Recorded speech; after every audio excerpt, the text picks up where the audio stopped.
도대체 왜 연봉 1억이나 받으면서 퇴사를 했을까요? 저는 28살에 취업을 하게 됐습니다. 대기업 중에서도 탑이었던지라 사람들이 바라보는 시선이 달라졌습니다. 저의 어깨도 같이 올라가더라고요. 취업을 하고 나서 얼마 있지 않아 해외 건설 현장으로 떠나게 되었는데요. 당시 월에 약 700만 원에 가까운 돈이 통장으로 들어왔습니다. 와, 내가 20대에 벌써 연봉 1억을 받는구나 라고 느꼈지만 새벽 4시 반 기상해서 10시에 퇴근, 일하는 만큼 주는구나 싶었습니다. 하지만 무엇보다 힘들었던 것은 불투명한 미래였습니다.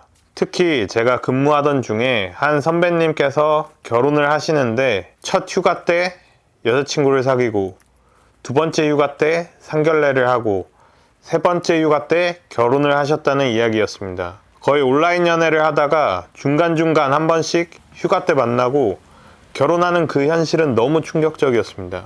그래서 얼마 지나지 않아 저는 퇴사 결심을 하게 되었습니다. 퇴사를 결심한 이유는 다시 한번 나열해보면 평생 떠돌이 생활을 할지도 모른다. 해외에서 청춘을 낭비하고 싶지 않다. 첫 번째 취업도 잘 됐으니 퇴사해도 금방 잘 될 것이다. 이런 건방진 마음으로 부모님께 통보했습니다. 말리시는 부모님의 말을 끊고 걱정하지 말라고 금방 또 대기업에 취업할 거라고 이야기했습니다. 퇴사를 통보하고 며칠 후에 공항으로 바래다주는 회사의 마지막 배웅을 받았습니다. 혼자 뒷좌석에서 앉아서 아쉬운 반, 두려운 반의 감정으로 공항에 도착했습니다. 비행시간은 20시간이었는데요. 비행기 안에서 정말 온갖 생각을 다 했습니다. 금방 취업이 될까? 이제 돈도 못 버는데 어떻게 하지? 여기보다 좋은 회사가 어딨지? 핸드폰도 안 되고 외부와 단절된 채로 혼자 보낸 20시간은 정말 온갖 생각이 다 들게 했습니다. 하지만 한국에 돌아와서 다시 취업 준비를 시작했습니다. 아무래도 건설 회사만 보고 왔던 사람인지라 어떤 회사를 지원해야 할까부터 시작했습니다. 저는 선택 기준을 정했는데요. 서울 근처에 위치해 있을 것, 그리고 연봉이 최소 4천만 원은 넘을 것. 이 당시에도 불안한 마음은 있었지만 당연히 취업되겠지라는 마음으로 제가 가고 싶은 회사들과 남들이 좋다는 회사들 몇 개만 골라서 썼습니다.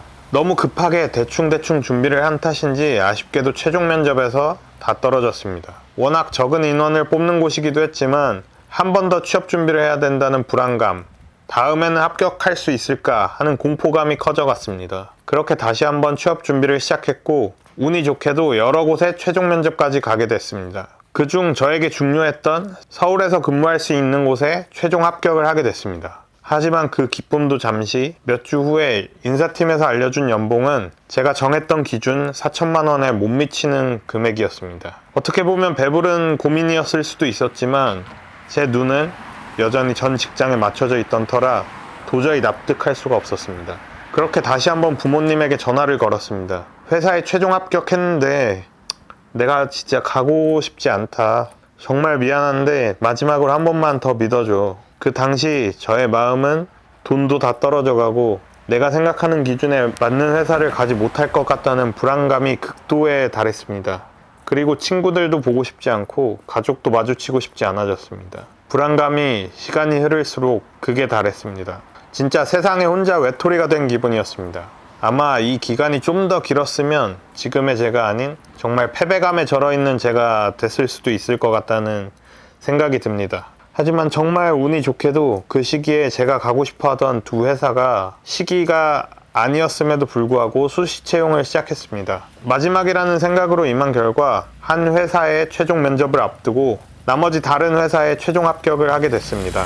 정말 벼랑 끝으로 내몰리기 직전 합격이 돼서 그동안의 고생을 깨끗하게 씻어낼 수 있었습니다. 오늘 저의 경험을 통해서 드리고 싶은 말씀은 퇴사하고 취업 준비하지 말라는 겁니다. 각자의 상황에 따라 다 다르겠지만 퇴사 후에 취업 준비를 하는 것은 정말 미친 듯이 힘들고 예측할 수가 없습니다. 특히 금전적으로 심리적으로 너무 불안하다 보니 오히려 평소에 준비하던 것보다 훨씬 안 좋은 결과가 나왔던 것 같습니다. 저는 해외 근무를 하면서 인적성 시험, 면접을 치를 수 없기에 어쩔 수 없이 퇴사를 하고 진행을 하게 됐지만 시간이 흐르면 흐를수록 사람이 점점 더 피폐해집니다. 누군가는 퇴사를 해야 시간도 많이 생기고 더 열심히 할 수 있는 거 아니냐라고 할 수 있는데요. 시간이 많아지는 순간 오히려 낭비하는 시간들이 많아지고 나태해지게 되더라고요. 이미 취업 경험이 있고 회사를 다니시는 분들은 오히려 하루에 퇴근하고 3, 4시간 정도만 빡세게 하는 것이 오히려 정신건강에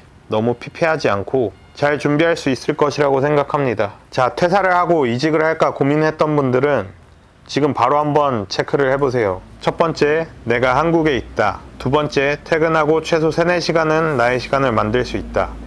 이 두 조건을 만족한다면 지금 당장 머릿속에서 퇴사라는 단어는 머리에서 지우세요. 그리고 회사를 다니면서 퇴근하고 꾸준히 내가 원하는 회사에 지원하고 준비하면 됩니다. 마지막으로 저는 취업 준비를 했던 시간들이 제 인생에 굉장히 강력하게 뇌리에 박혀 있습니다. 특히 내가 잘 되지 않았을 때 친한 친구를 위한 축하도 온전히 해주지 못하는 나의 못난 모습, 제가 너무 싫었던 모습이지만 많은 분들이 그럴 거라고 생각합니다. 그만큼 취업이라는 거는 인생에서 굉장히 중요하고 그렇기 때문에 굉장히 예민해지는 시기입니다. 저는 제가 취업을 온전히 제가 만족할 수 있는 곳에 다니게 되면서 주변 친척 동생들 그리고 학교 후배들을 도와주기 시작했어요. 왜냐면 제가 취업 준비라는 것이 얼마나 정신적으로 힘든지 알고 있으니까요. 그리고 제가 웬만한 대기업 중에서도 탑티어에 위치해 있는 대기업에 다니다 보니 회사의 복지나 주변의 시선들 여러모로 좋은 점이 너무 많더라고요. 지금 영상을 보시는 분들에게도 이런 경험을 하실 수 있도록 저의 영상들이 도움이 됐으면 좋겠습니다. 오늘은 퇴사 후에 겪었던 이야기를 들려드렸고요. 저는 계속해서 여러분이 취업하는 그날까지 취업과 관련된 컨텐츠를 만들어 올릴 예정입니다. 도움이 되셨다면 구독과 좋아요 부탁드립니다.